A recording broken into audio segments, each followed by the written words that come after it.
প্রিয় দেশবাসী, আসসালামু আলাইকুম।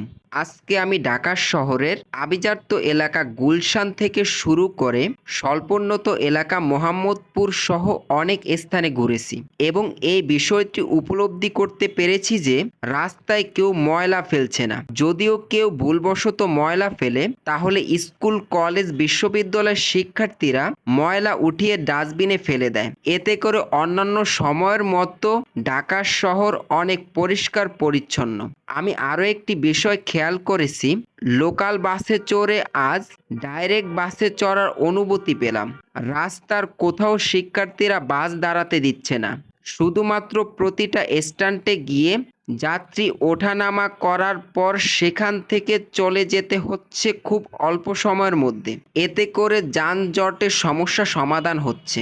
আরও একটি বিষয় খেয়াল করেছি, প্রতিটা রাস্তার মোড়ে মোড়ে শিক্ষার্থীরা ট্রাফিক প্রশাসনের দায়িত্ব পালন করতেছে এবং কোনো মোটরসাইকেল চালকের হেলমেট না থাকলে তাকে জিজ্ঞাসাবাদ করা হচ্ছে।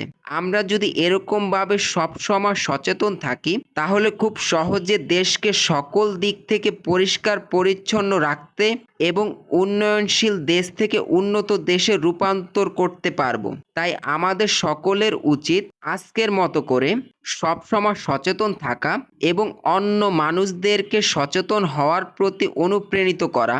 আমি বাঙালি, আমি বাংলাদেশকে ভালোবাসি।